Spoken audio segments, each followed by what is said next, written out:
Ho, go back from now. Go on back.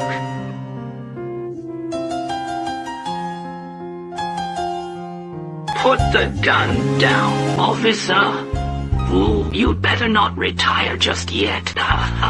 There are still many things waiting for you to do. This is undoubtedly one of the most iconic scenes in cinema history. In the first A Better Tomorrow, Mark was riddled with 40 bullets, defending the last shred of underworld loyalty with his own lifeblood. He taught us that brotherhood is for this life, for there may be no next, leaving a lingering sense of sorrow in the hearts of countless fans. To avenge Mark, Ho personally executed the traitor Zhiying, who was sent back to prison for it. Behind bars, Ho often wakes up in the dead of night, his fingertips still haunted by the tremor of pulling the trigger. Mark's death became a wound in his heart that would never heal. And before the old scars could fade, a new storm was already brewing in the underworld. Police received intelligence from Interpol that an international counterfeit syndicate had moved its operations to Hong Kong. The previous counterfeit kingpins had long been dismantled by the police. After some investigation, the police set their sights on Ho's mentor Lung Si. 15 years ago, Lung Si once dominated the counterfeit business in Southeast Asia, earning a legendary reputation. Though he had been retired from the life for years, the police remained suspicious. Officer Wu wanted Ho to earn his parole by going undercover near Lung Si, gather evidence of his crimes. Unexpectedly, Ho refused outright, not only because he trusted his mentor, but because he understood the rules of the underworld all too well. Those who have truly left the life would never step back into such a cutthroat whirlpool. But what Ho didn't realize was that his brother Kit, under Wu's arrangement, he was already caught in the vortex. Using the alias Billy, Kit took advantage of a ballroom party to successfully get close to Lung Si and his daughter Jackie, and gradually won Jackie's heart. One day, accompanied by Jackie, Kit visited the shipyard to see Lung Si presenting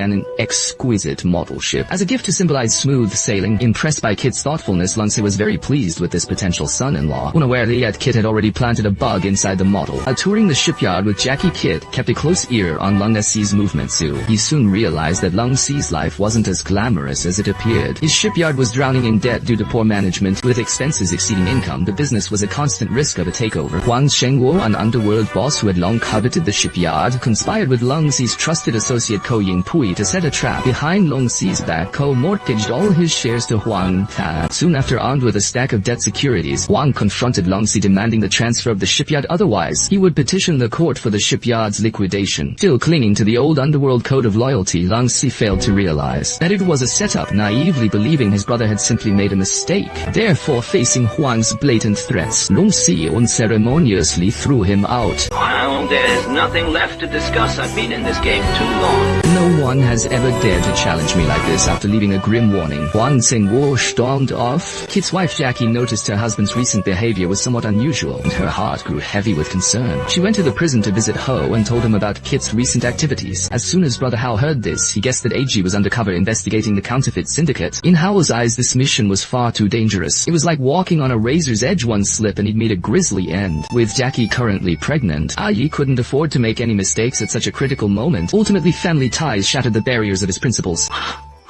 What do you want me to do? AG off this case immediately. I'll think about it, Sun Chi-ho. I'm not forcing you. It's better if you do this of your own accord, because we will all be held responsible for what happens next. I'll arrange for your release when the time is right. With Officer Wu's arrangement, Hao was successfully released on parole. He immediately went to find Lung Si. After years apart, the years had left the marks of a weathered life on both their faces. How did you get out? I escaped. Lung Si lowered his head upon hearing this. His silence was a painful tug-of-war between past loyalty and his desire to stay clean. Finally, he stood up and told Hao to turn himself in. Go back and surrender. A real man faces his mistakes with his head held high. And walk out with pride. I've stayed out of the underworld for over 10 years, trying to get back on the right path. Yet I'm still hounded. When I try to prove my innocence, no one believes me. You see, you must have a second option. Hao understood the helplessness of trying to go straight all too well. At this moment, he firmly believed his mentor could no longer be involved with the counterfeiters. One day at a gala, Lung Si, once a legendary figure, was now being shunned by everyone. The fickleness of the world was laid bare. However, he never imagined that an even greater crisis was quietly looming. Wang sends a waiter with a note summoning him to a private booth for a talk. Knowing he cannot avoid it, Lung Si leads Gao Yingpei toward the room. A classic play within a play is about to unfold. On the other side, Kit and Ho finally find a moment to reconnect. Kit reveals to Ho that he has discovered Wang is colluding with two rival gangs. They intend to seize Lung Si's shipyard, though their ultimate motive remains unclear. Fearing for his brother's safety, Ho urges him to pull out. I used to be too impulsive, perhaps Through this, I will come to understand you better. Hua understands Kit's stubborn nature and can only do his best to watch over him. Inside the booth, Wang is aggressive and overbearing, pressing his advantage. Either sign these documents or take a bullet. I don't believe you dare to shoot.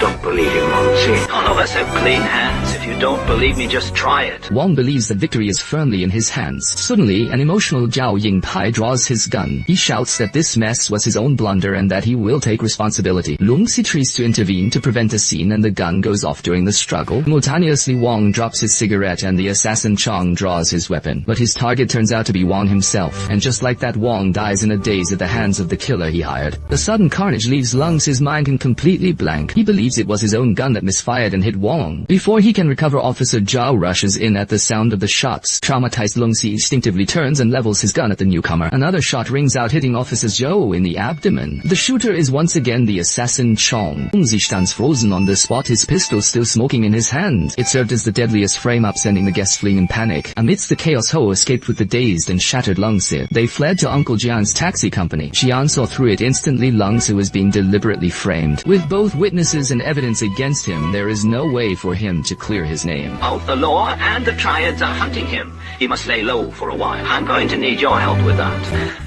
That would go against my principles. Principles can be flexible. Sometimes I might have a way. I can get him on a ship tonight. With Jian's help, Lungxi boarded a New York-bound ship that very night, heading there to seek refuge with his old friend Sam. Kit feared Lungxi's daughter Peggy might be in danger, so he brought her back to his home. This led to the most audacious introduction.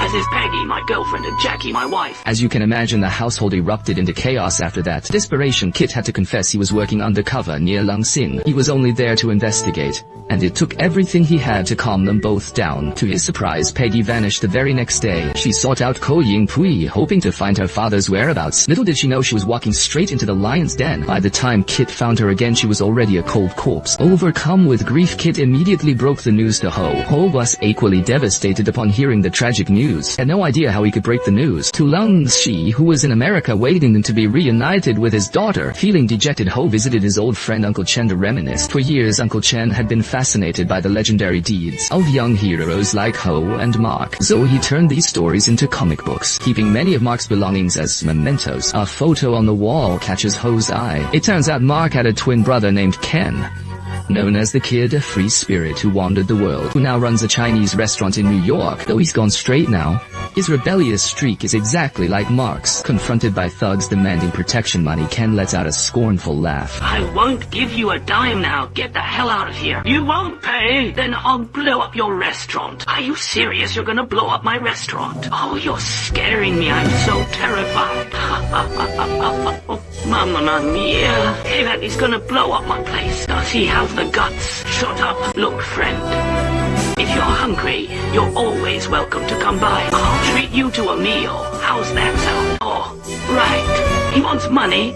I've only got a quarter. Take it or leave it. What do you say?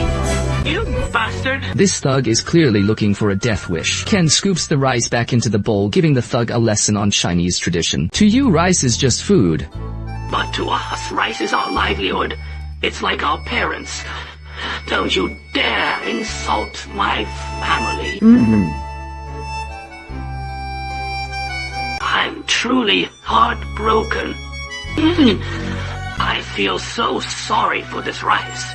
If you have any humanity left, apologize to this rice right now. To hell with your rice. Saying the thug's arrogance, the employees can't take it anymore. They start to clear the place out and things spiral out of control. Ken grabs a gun from his cook and after wounding one of them, forcing the man to wolf down the fried rice, and remains completely unfazed even when the police intervene. Left with no choice, the foreigner yields and chokes down every last grain. Meanwhile, Longxi finds his old friend Sam, who has since become a pastor. The tattoos on Sam's arms hint at a dark and checkered past, yet they don't stop him from playing with his daughter in the sanctuary's light. Seeing this, Lungxi can't help but ache for his own daughter, Xiaowei. Desperate to see her, he calls Ko Yingpui directly, telling him to arrange for Xiaowei to join him as soon as possible. Eager to track him down, Ko feigns cooperation and asks for his address, promising to send Xiaowei over Immediately, while Long Si waits in joyful anticipation of the reunion, Ko tips off the American mob, ordering them to eliminate Long Si once and for all. Before long, hitmen storm the house. Protecting Long Si, Sam takes several bullets and collapses in a pool of blood. Even his young daughter is not spared from the senseless carnage. Only the timely arrival of the police saves Long Si's life, but after witnessing the brutal death of the father and daughter because of him, Long Si is devastated. The trauma shatters his mind, and he descends into madness as the straitjacket in the asylum tightens around his chest. His fractured sanity dissolves under the haze of heavy sedation. Meanwhile, Ken is tasked by Ho to find and look after Long Sin. After an arduous search, Ken finally tracks down the broken, delirious Long Sin. Seeing the man in such a tortured state, Ken's eyes well up with tears. He wastes no time in rescuing Long Si and bringing him back to his home. By now, Long Si has completely lost his former dignity and grace. Paralyzed by deep-seated fear, he refuses to eat a single bite. He didn't even recognize Ken spent all day staring blankly at Xiaoyi's photo, and felt a deep sense of sorrow seeing Long Si so broken and lost. He knew well that Long Si was once a legendary figure who ruled the underworld, and to see him reduced to this was truly heart-wrenching. Meanwhile, Ho and his brother Kit in Hong Kong discovered that everything was seeds to Long Si's former brother in An's Zhiying Pui, so both of them prepared to infiltrate Ko's syndicate. Kit even went so far as to risk his life to earn their trust. One night, Xing led a team to conduct a deal. The other party tried to double-cross them, and a fierce gunfight broke out. At this critical moment, Kit suddenly appeared. With agile precision, he drew his gun, and every shot found its mark. Finally, he leaped onto a speedboat and recovered the money. Xing and his men were floored by Kit's seamless skills taking the chance. Kit suggested a partnership to get closer to them, successfully making contact with the Zhiying Pui syndicati. On the other side, Ho went straight to Ko, claiming he'd intended to follow Long Si. But since Long Si was finished, he now wanted to work for Ko Ao. Naturally, the cunning Zhiying Pui wouldn't trust Ho so easily. I'm sincere about working with you. Do you believe me now? Well, it's only natural to keep one's guard up. Before we partner up, we should get to know each other better. Why don't we test our mutual sincerity? How do you want to test it? I want you to take someone up for me. This man is a major threat to me. To gain his trust, Ho had no choice but to agree. But what he never expected was that the target was actually his own brother Kit. It turned out that Zhao Yingpei had already uncovered Kit's identity as a police officer. Meanwhile, Kit remained completely unaware that he was already in grave danger. He thought they were there to talk business, but they were actually hitmen. Without a word, Xiao Zhuang stepped forward and brutally beat Kit. Seeing his own brother being tortured, Hao's heart bled with agony. Yet he had to maintain a cold, stoic facade. I found out you're a mole trying to blackmail me. A mole. If I were a mole, I'd have offed you long ago. Think I let you bastards toy with me like this? If you believe me, then do it. And grant him his wish. Losing patience as Hao hesitated, Zhao Yingpei ordered Xiao Zhuang to open fire. At this life and death moment, Hao finally spoke up. Let me. If you don't shoot, we're both dead. Hurry up and kill him.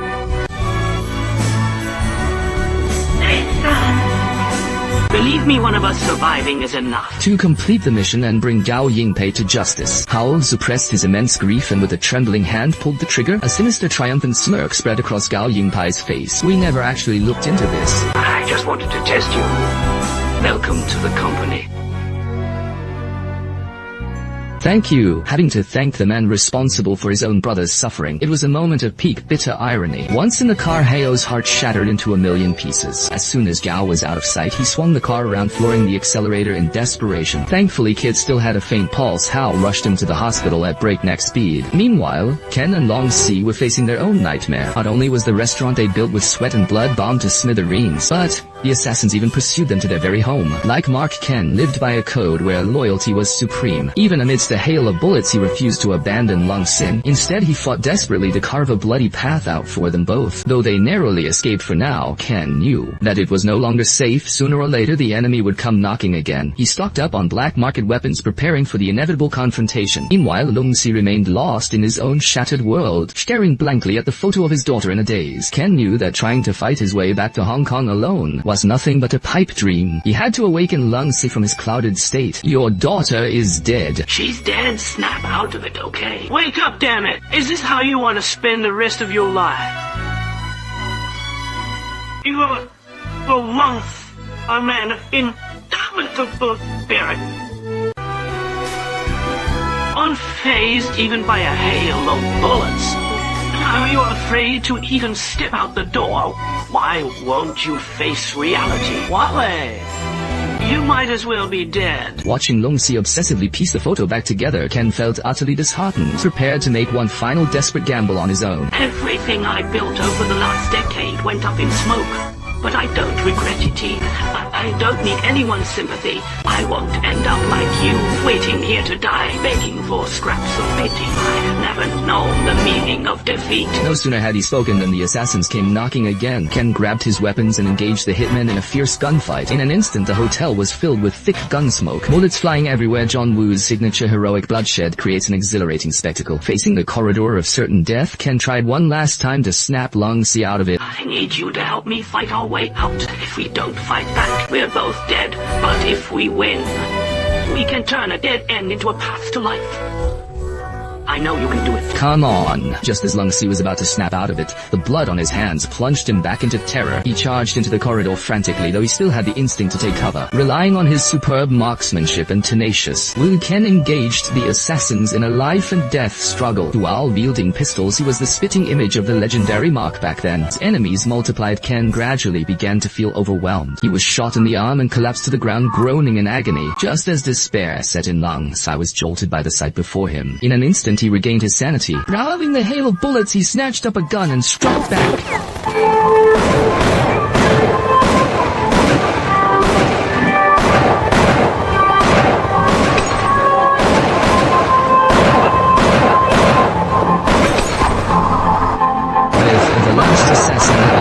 Long Si and Ken immediately decided to return to Hong Kong to take revenge on Ko Ying Pui and seek justice for Lung's daughter. They first visited Uncle Chen's place, waiting to rendezvous with Ho. Ken donned his brother's iconic trench coat, still riddled with bullet holes. Look who's back. For a moment, Ho felt as if his old friend had returned. Ken. Standing before his daughter's headstone, Long Si shed his final tear. With all ties severed, nothing remained but the burning obsession for vengeance. And Kit's gaze was fixed intently on Ken. What are you looking at? You look like someone I knew. The one who died, you look like Mark well. I'm the new Mark. As the brothers unite, the final showdown draws near. By now, Ho and Kit had largely unraveled Ko Ying Pui's conspiracy. Ko had been using Long Si's seized shipyard as a front, run a counterfeit syndicate should anything go wrong. He could easily pin the blame on Long Si. The priority now is to find evidence of Ko's crimes and clear Long Si's name, perhaps sensing the grave danger of the mission ahead. Kit was weighed down by a heavy heart. How much you can't leave behind. Try to be more carefree, quietly. I take my leave just as quietly as I came. Gently I wave my sleeve, without carrying away even a wisp of cloud nonsense. Haha, after days of investigating from both inside and out, Ho was certain that Ko Ying Pui's inn was located at the shipyard, but Kit felt that things were not that simple.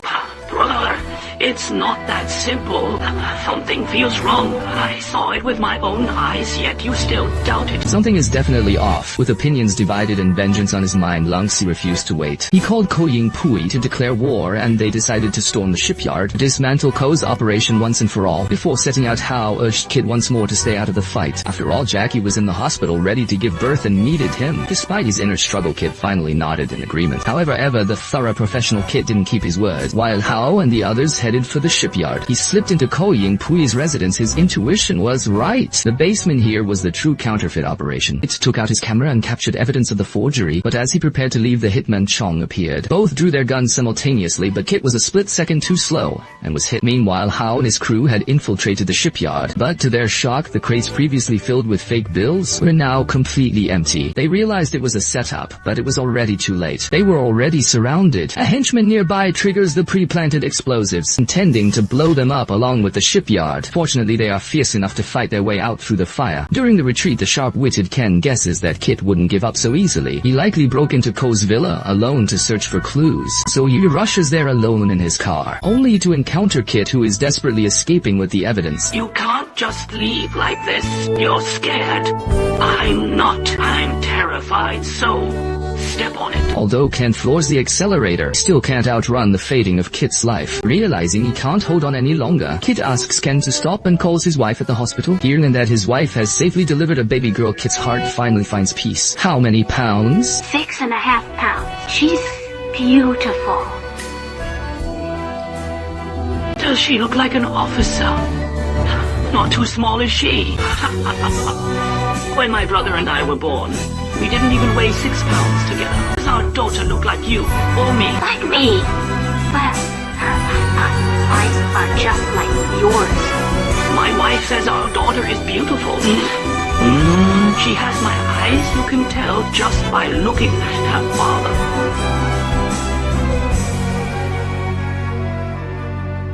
Bring her to the phone.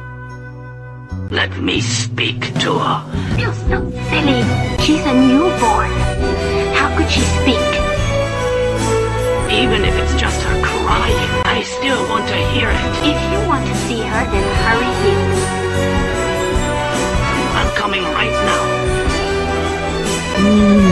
Wait, Kit. We haven't named our daughter yet. Kit. You haven't given her a name yet. Watching his younger brother D in his prime Ho is consumed by grief and fury.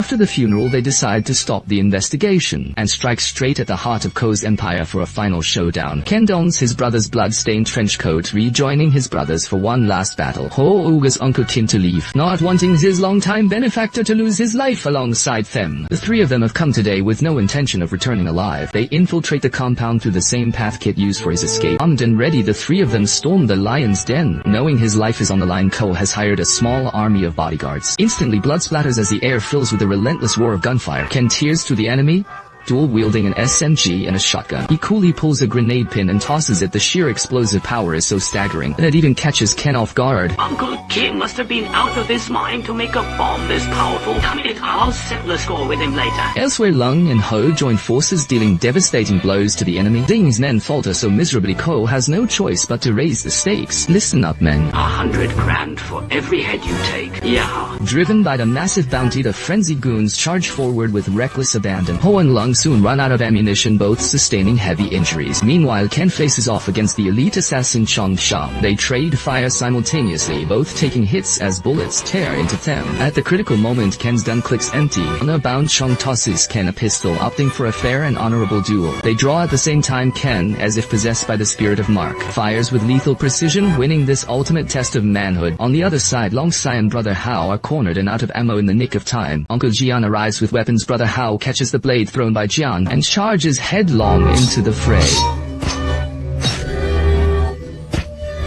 Meanwhile, with his henchmen decimated, Gao Yingpai tries to make a desperate escape only to be blocked by Uncle Jian. Gao Yingpai.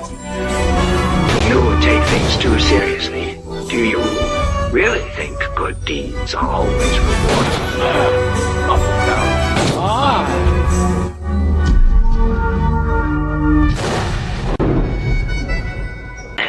Do you think evil will ever be rewarded? Together they finally wipe out the syndicate, yet they do not flee. Instead they wait calmly for the police to arrive. Letting Uncle Jian leave is their final tribute to the code of loyalty in the underworld. As the three sit together in the sunset, they leave behind an immortal cinematic classic. The true nature of a hero is never about the glory of power, but the grit to leap into the abyss despite knowing the danger, and the courage to face the consequences once the vengeance is complete.